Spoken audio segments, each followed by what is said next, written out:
ছোটবেলায় আমার যখন জন্ম হয় আর কি, সনাতন ধর্মে জন্ম হয় আর কি। জি। তো জন্ম হওয়ার পর জন্মের সময় আমার মা মারা যায়। জি। আর বাবা মারা যায় গাড়ি অ্যাক্সিডেন্টে 10 মাস বয়সে। তো আমি এক দূর সম্পর্কের মামা মামির কাছে লালিত পালিত হই। তো আমাকে যারা বড় করে তারা মুসলিম ছিল, দূর সম্পর্কের আত্মীয় ছিল। তো যেহেতু আমার বাবা মারা যাওয়ার সময় ওনাদের বলে গেছে যে আমার ধর্মটা যেন আমার মেয়ের মধ্যে বাঁচিয়ে রাখা হয়। প্রথম সন্তান ছেলে হবে, যেহেতু ওনার একটাই ছেলে, তো ছেলের ঘরে ছেলে হবে। তো আসলে ওইটা তো আমি নিজের হাতে বানাতে পারবো না। ওইটা আমি মেনে নিতে না পেরে আমি নিজে থেকেই ডিভোর্সটা করি, যে যেখানে মেয়েকেই দিচ্ছে না সেখানে আসলে আমি তো ছেলের বউ।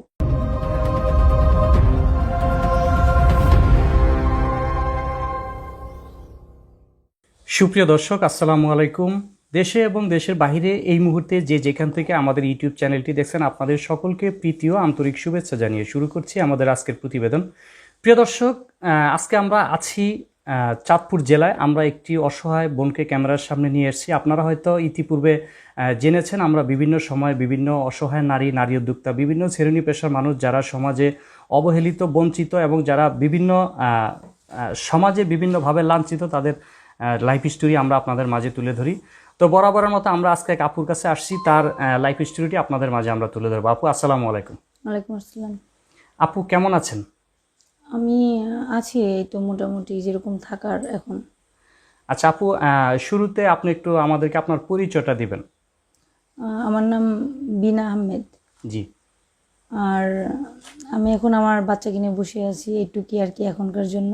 জি। কিন্তু যদি আমার পরিচয় ছোটবেলা থেকে আমার দিতে হয়, যেহেতু আমি জন্মগ্রহণ করেছি বাংলাদেশে, জি, তো সেইভাবে পরিচয় দিতে গেলে আমি আসলে ছোটবেলায় আমার যখন জন্ম হয় আর কি, সনাতন ধর্মে জন্ম হয় আর কি। জি। তো জন্ম হওয়ার পর জন্মের সময় আমার মা মারা যায়। জি। আর বাবা মারা যায় গাড়ি অ্যাক্সিডেন্টে 10 মাস বয়সে। তো আমি এক দূর সম্পর্কের মামা মামির কাছে লালিত পালিত হই আর কি। একটু আপনার কাছে একটু বিষয় জানতে চাই যে আপনার গ্রামের বাড়ি কোথায়, একটু গ্রামের বাড়ির ঠিকানাটা বলুন। আমার গ্রামের বাড়ি টাঙ্গাইল। টাঙ্গাইলে? জি। আচ্ছা, ঠিক আছে, বলুন। তো আমি ওখানে থেকে আর কি ওনাদের কাছ থেকে বড় হই। তো আমাকে উনি মা বাবার ইয়েতে বড় করে আর কি। যেহেতু আমি ছোটোবেলা থেকে ওদেরই দেখছি যে আমাকে ওরাই আমার পাশে ছিল, বা ওরাই বাবা মা রূপে ছিল আর কি।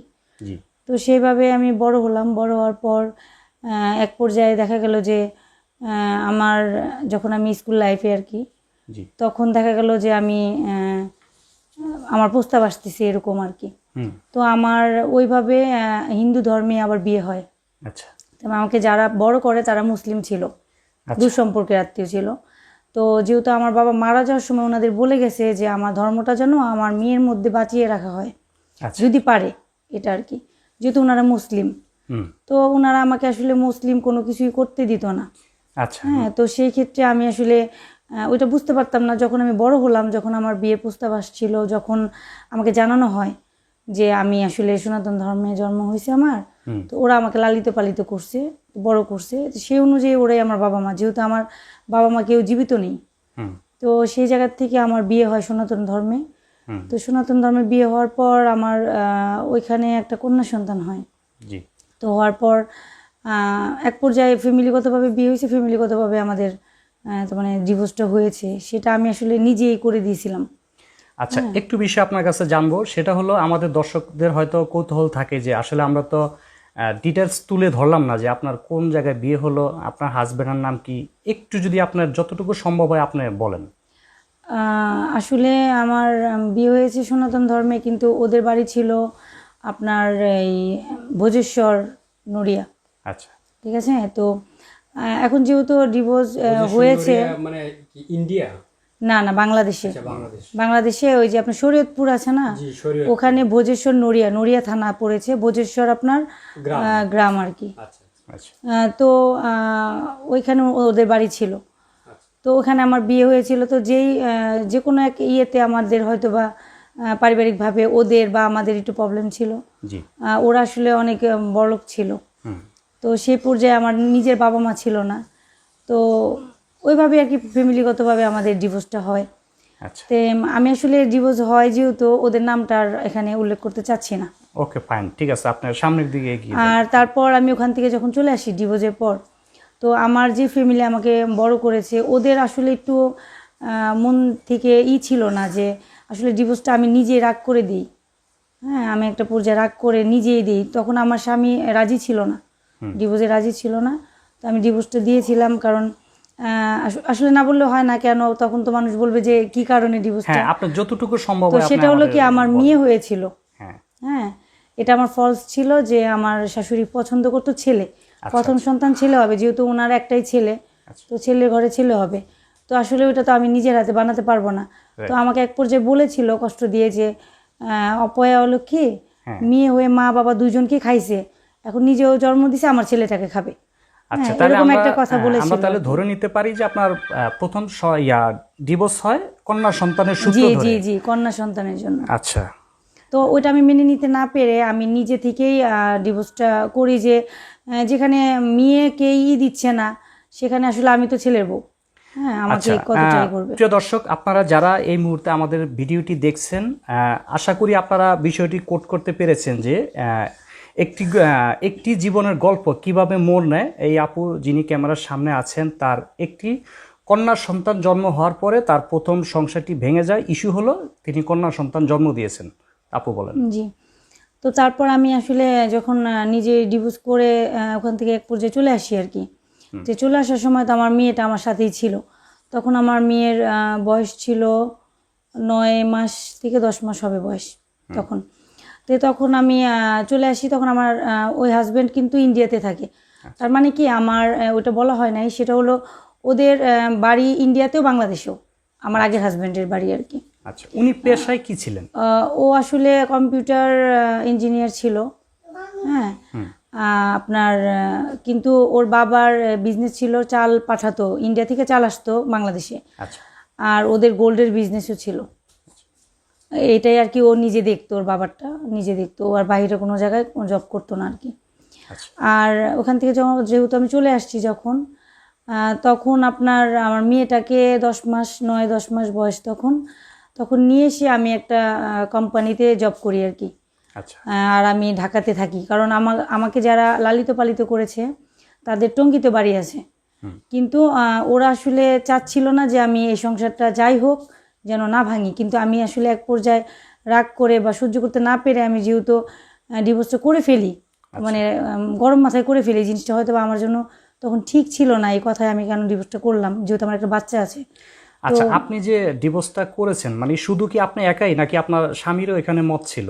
না, আমার প্রথমত অবস্থায় আমার স্বামীর মত ছিল না, কিন্তু ফ্যামিলিগতভাবে ওরা মেয়েটাকে মেনে নিতে পারতেছিল না। আচ্ছা, তো আমি যখন দেখলাম যে না, এই চাপটা ও নিজে সামলাতে পারবে না বা ও সাপোর্ট দিচ্ছে না, তখন আমি নিজেই ডিভোর্স করে দিই আর কি। আচ্ছা, ঠিক আছে। তারপর আমি আসলে আমার যেহেতু যারা পেলেছে তাদের ইচ্ছা ছিল না ডিভোর্সটা, তো সেই জায়গা থেকে আমি ওনাদের না জানিয়ে ডিভোর্সটা করি। তো এর জন্য আমি ওনাদের ওখানে জায়গা পাবো না, এর জন্য আমি ঢাকাতে একটা আপুর সাথে আর কি বাসা নিই। হ্যাঁ, আমার পরিচিত একজন ছিল, তো উনি আমাকে বাসাটা ওনার সাথে দেওয়ার পর আমি মেয়েটাকে নিয়ে একটা কোম্পানিতে জব করি আর কি। তো জব করা অবস্থায় আমি মিরপুরে থাকি তখন। মিরপুরে থাকি, মিরপুর 10-এ থাকি। তখন ওই অবস্থাতে আমার আসলে এখন যে সেকেন্ড হাজব্যান্ড আর কি। আচ্ছা, আপনি এখানে একটু কথা বলি আমি। আপনি যখন একটা কোম্পানিতে জব নিচ্ছেন, তো আপনি সেখানে আপনার পদবি কি ছিল এবং আপনার কোয়ালিফিকেশন কি ছিল যে আপনি? আসলে ওইখানে পদবি ছিল এটাই যে, যেহেতু আমি আসলে মুসলিম ধর্মে বড় হয়েছি, তো আমার বাবা মা সূত্রে, নাম সূত্রে কিন্তু মুসলিমই চলে আসতেছে। কারণ বাবা মা মুসলিম, মেয়ে কিভাবে হিন্দু হবে, কারণ ওরা তো কাউকে জানায়নি যে আমি আসলে ওদের সন্তান না। আচ্ছা, ঠিক আছে, ওদের নামে আমার সব কিছু হয়েছে। ঠিক আছে, তো কিন্তু আসলে আমার যেহেতু হিন্দু ধর্মে যখন বিয়ে হয়েছে, তখন আমার সব কিছু আবার তার মানে ওইভাবে আমার আগের যে নাম ছিল ওই ছিল, ওগুলা দিয়ে আমি আর কি চলাফেরা করেছি এবং ওগুলাই আমি বলেছি সবাইকে। আচ্ছা, ঠিক আছে, কিন্তু আমার যেহেতু এই ধর্মে আমার মা বাবা মুসলিম, আমার পড়াশোনা ওইখানে সব জায়গায় ওদের নামটাই চলে আসছে, যে আমার বাবার নাম এটা, মার নাম এটা, তো সেই ক্ষেত্রে আমি মুসলিম নামে আমার সব কিছু। আচ্ছা, এখানে একটি বিষয় ক্লিয়ার করি আমরা, যেহেতু আমরা লাইফ স্টোরি নিয়ে কাজ করি। জি, আপনি যেহেতু আপনার যারা সেকেন্ড বাবা মা ছিল, যেহেতু আপনার প্রথম বাবা মা মারা নিজেও গেছে, দেখিনি, হ্যাঁ আপনি দেখেননি, তো সেক্ষেত্রে তাদের তো আপনি মুসলিম পরিচয়ে বড় হয়েছেন, জি জি পড়ালেখা তাদের অধীনেই করেছেন, জি। তো সেক্ষেত্রে আপনার সার্টিফিকেটে কি নাম ছিল বা আপনি পড়ালেখা কতদূর করেছেন এটা যদি একটু ক্লিয়ার করেন।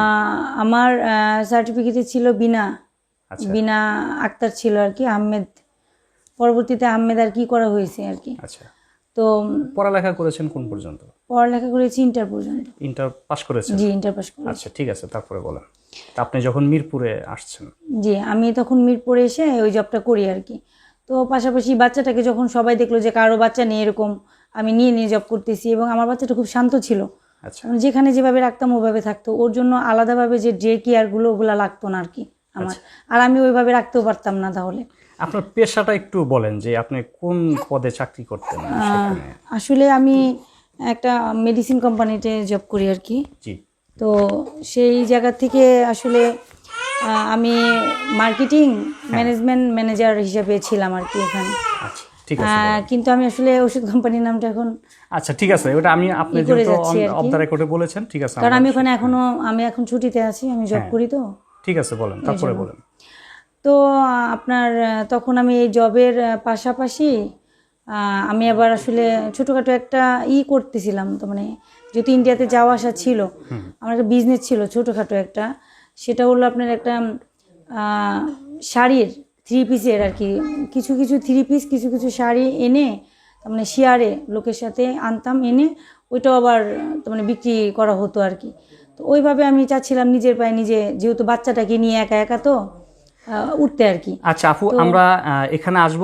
প্রিয় দর্শক, আপনারা নিশ্চয়ই জেনেছেন এই বিনা আপু ইতিমধ্যে চাঁদপুরে তাকে নিয়ে ব্যাপক আলোচিত, বর্তমানে তিনি আলোচিত একটি মুখ। তো আপনারা আমাদের সঙ্গে থাকুন এবং বিনা আপুর হিস্টোরিটি আপনারা পর্যায়ক্রমে দেখতে থাকুন। তো ভালো থাকুন, সুস্থ থাকুন, আল্লাহ হাফেজ।